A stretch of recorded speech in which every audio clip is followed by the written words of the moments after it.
This is Andrew Twidwell, owner of ABT Plumbing, Electric Heating and Air. Once again, with the show, You Got This. It's a show of DIY do's and don'ts, and I flubbed the intro.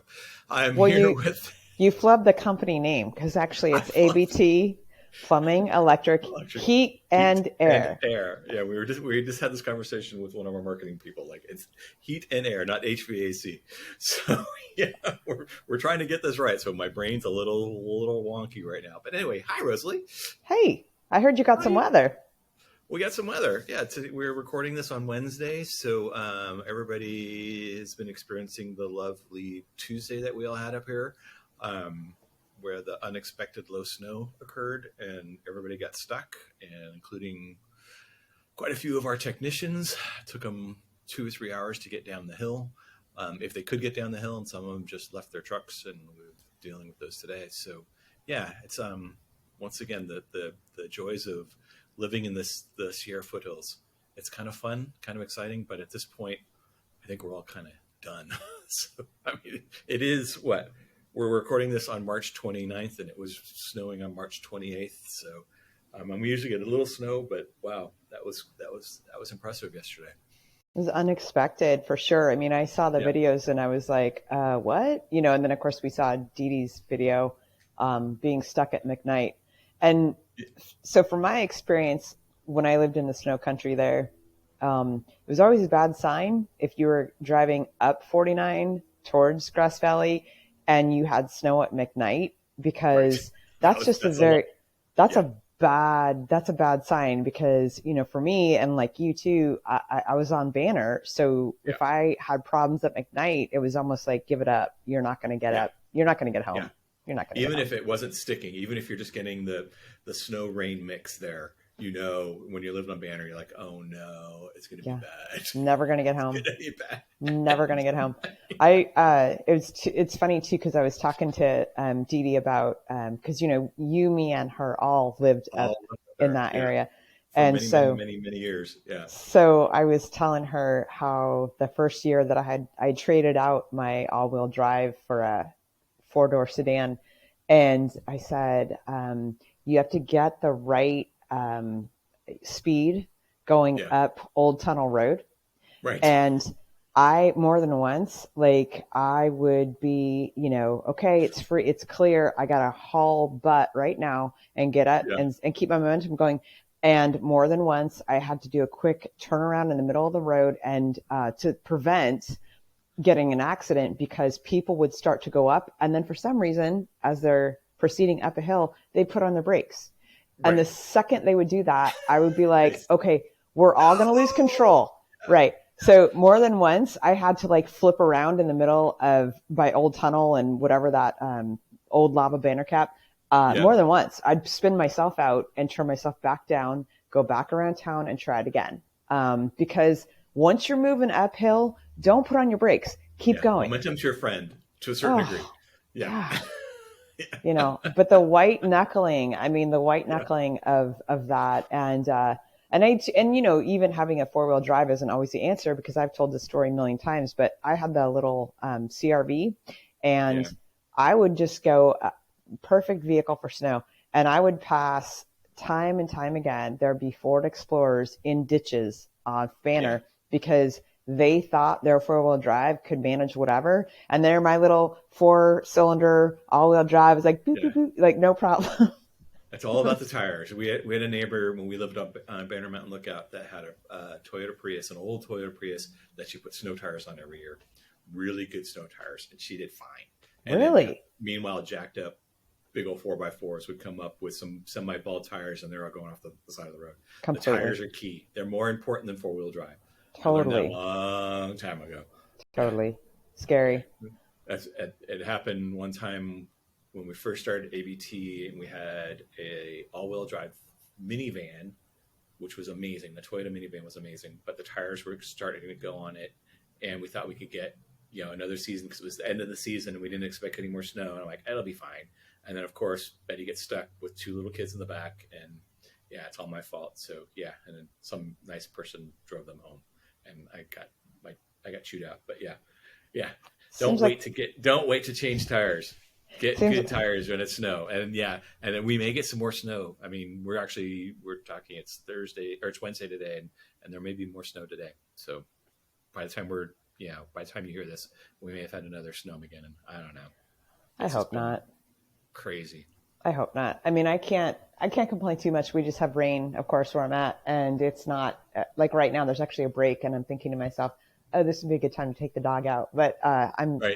I'm otherwise engaged. But I have a friend coming out next week for about 5 days from Florida, and I said, "Do you have jackets there? Like, you Right. might want to pack a jacket because I don't Well, if you really live in know." Florida, you bring a jacket when you go inside. So, right, because I it's usually colder inside than it I is hope outside. I hope that Yeah, there's jackets. So I was like, yeah, so you might want to bring some winter clothes because I don't know what it's going to be like next week. But yeah, fingers crossed. Fingers crossed. We'll see.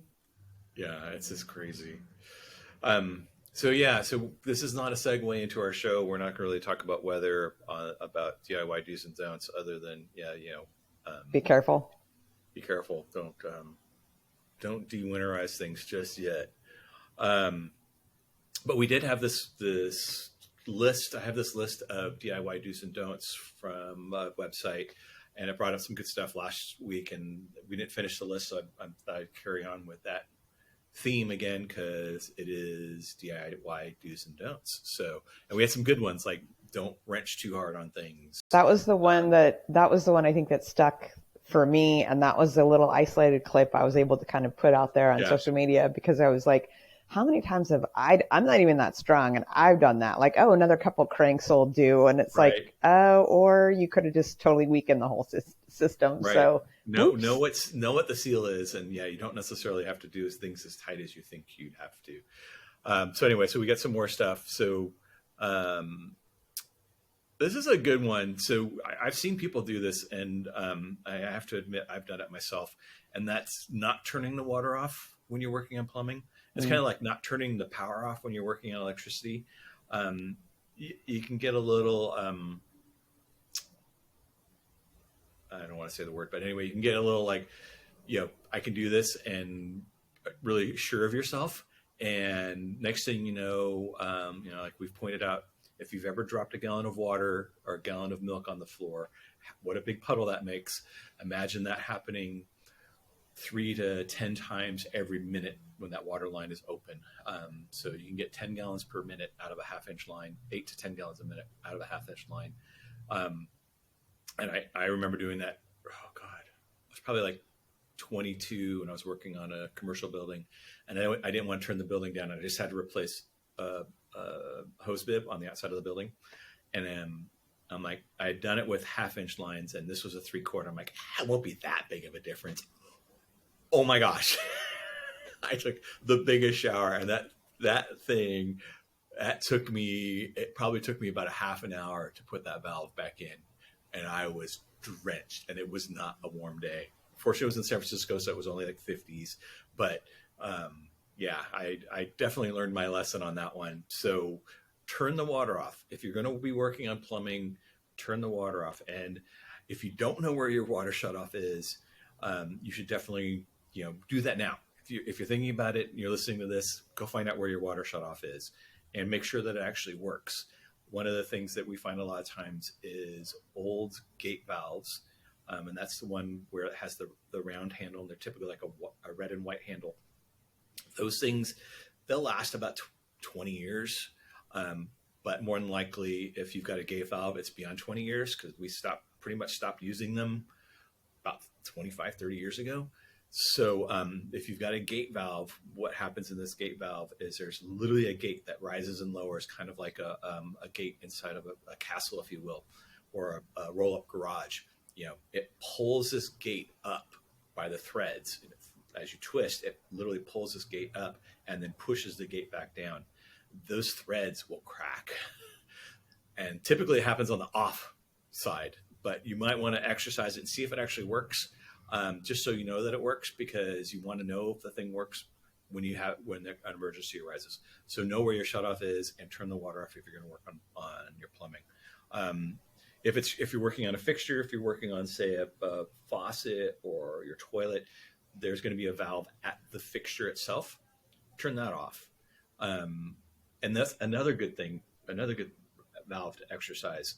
You want to be able to make sure those things are working when you need them.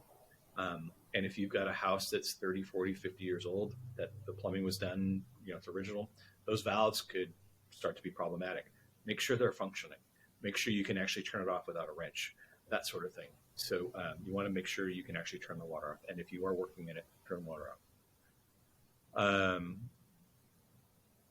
Well, there we go right into using too much muscle on a stuck shutoff valve. Sink and toilet shutoff valves tend to seize when not operated for long periods of time. So we kind of segued into that. If you can't turn the knob by hand, don't think you can solve the problem by applying more muscle. And this is true. You can not only break the valve, but you can break the knob, and then you're kind of stuck. So if you need a wrench to actually turn it, because the thing's turned on so tight, and I'm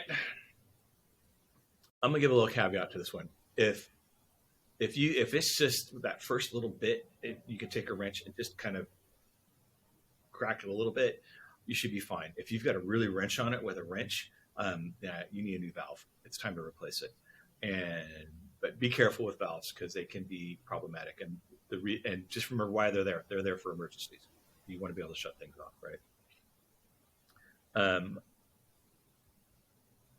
This other thing, so some of the old valves, when we've got like the gate valves or an old hose bib, you've got this kind of a hex nut where the stem goes through, that the handle's attached to, and sometimes water will leak out of that. Inside of that little nut is what we call packing material. And a lot of times the way you can fix that is simply tightening it up a little bit. That nut will slowly loosen up, especially on garden valves and hose bibs, because we use those quite often.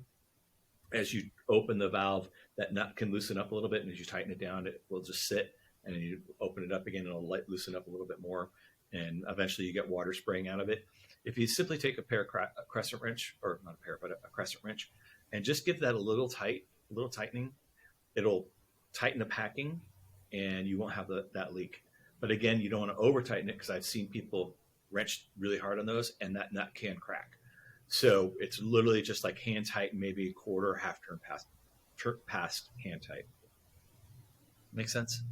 Makes sense to me. You're awfully quiet today, Rosalie. I'm just listening to you talk about what not to do, and I'm thinking about all the times I probably have, dove into do not territory. So I'm just kind of going through all the things in my head, all the oops moments that not turning the water off can be that's a big one. I can imagine. Well, I mean, you know this already, but so speaking of Florida, a friend coming from Florida, so friend was in the path of the hurricane that happened last September, I think it was. And I mean, the eye of, so it was very stressful for me, kind of trying to check in and we stay connected. But anyway, so the damage from the hurricane, most of the folks that were affected, it wasn't that the winds blew down their house like, you might expect. It was that water levels rose and had nowhere to go. And so my friend's house was basically destroyed because water got in, and it doesn't take hardly any water. So when you're talking about these things about making sure you turn off the water and things like that, I mean, you've said it so many times, I don't want to keep repeating it, but the damage that water can do so quickly is so permanent. And I have another friend in Florida that is just refinishing their rebuilds. They were able to take the house down to the studs, but they had to basically rebuild from the framing because the water sat in their house for, I don't know how long it was, but any amount of water sitting is never going to be good for you. So I think about these things. 12 to 24 hours is pretty much the limit that you want water so sitting. Scary. After 12 to 24 hours, and don't quote me on this, but it's somewhere in that neighborhood. I mean, it happens really fast. Mold spores start to propagate, right? And so you definitely want to be careful about leaving water and turning the water off when you're running water. And I was actually talking to a friend who owns a water restoration company. We're talking about them testing for spores, and he was like, "Yeah, there's always spores. There's always mold spores everywhere. So if you test for them, they're going to be there. All they need is a little moisture." So, and that's the thing. They're omnipresent. They're always there. All they need is a media for them to grow. And that media is water, right? You get a little moisture and they start to take off. So 12 to 24 hours, if you don't catch it by then, it's pretty much too late. You're ripping it out and you're throwing it out. The drywall, any soft material inside the house is gone. Yeah, it happens fast. So be careful with water. Water does more. If I was talking to an insurance broker, water does more damage than fire in homes across the board. As a line item, water does more damage than fire in people's homes. So water can be and you think about it, like you get a fire and they put fire out with water, and then now they got to deal with the damage of the water, right? Now it's water damage, and you had a contained fire, and now all of a sudden you got water damage in the entire house. So you can kind of, that's pretty obvious. Okay, here's a good one. This is a good little trick, and I will tell you some of the don'ts on this list. So when you're sweating or soldering copper pipes together, the lines have to be really dry.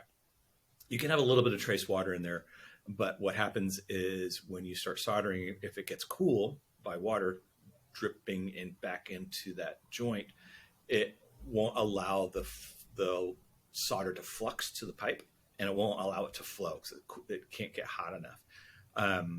And also, if you're putting in a valve, it also tends to expand and push air out, because when what happens when you heat water, it turns into a vapor and it expands to 10 times its size or whatever, ridiculous. So how do you deal with that? So a trick of the trade has been to use white bread, and just regular old white bread. So and that works great. So if you've got if you're trying to solder a fitting and you just got this really small drip that's coming, and it's one that's maybe coming every second or every 2 or 3 seconds, but it's enough to make it so you can't sweat the pipe, by taking a bunch of Wonder Bread, and it doesn't take much, and make for 1/2 inch line about a quarter slice, take the crust off, bunch it up into a ball, and shove it up in there with a stick, and that will soak up enough of the water that you can get the fittings soldered. The don't that you want to do is, speaking from experience, again, back in the day when I was probably like 20 years old, I learned this great idea that you could put bread into the line and you can actually solder. Well, I had whole wheat bread for lunch, so I threw some whole wheat bread in there. That's what I had available to me at the time. And I fixed the pipe, but then I had to deal with all the bran and everything in every single fixture in the entire house. So it took me a good couple hours to go through the entire house and flush the system out of all the little bits and pieces of that bread.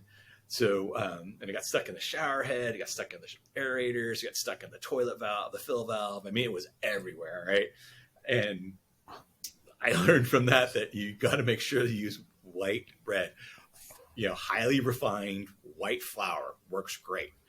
They also, if you have the option to be able to go buy something, they do make tools. There's jet sweats. There's also different types of tools that you can use. And being that this was many, many years ago, we didn't have jet sweats at the time, so we were just using bread all the time. This is going back to 5 years. Can we just, can I just sit for a moment with the fact that you just said that as a plumber, you had to flush out all the plumbing in the house because of your wheat bread? I mean, This is ridiculous. Like, I don't know how you're in business. Like, what in the world? Like, so I'm going to tell you really quickly so I don't eat into your time, but I try to be healthy and eat wheat, whole wheat bread. And it seemed like a really good idea at the time. And I learned the hard way that you don't want to use whole wheat bread. So there's another, if you ever find yourself surrounded by bison, which could happen to you because you go to these nature parks. By bison multiple times. Yeah. It's been happening. So keep Wonder Bread with you, and you can throw out loaves of Wonder Bread. And I found from working at a zoo many years ago that that's what we used to feed our bison. We would go up on the hillside and feed the bison loaves of Wonder Bread. They loved it. So if you're ever surrounded by bison and you need to get them to get away from you, you just throw out Wonder Bread. So plumbing, bison, I mean, Wonder Bread is amazing. It's wonderful. It is. And going back to the old school that we used to always have Wonder Bread around the house and, take eat the crust and make it into a little ball. Oh, I love that stuff. Don't eat the stuff anymore though. Anyway, so bread works great for soldering pipes. Having the right tool. Now this is one of those things where, people are like, how do you do this? Well, you buy the tool for that one specific job, and that's how you fix things. A lot of times it's one tool that we use for one specific thing. Like we have a tool to remove pipe.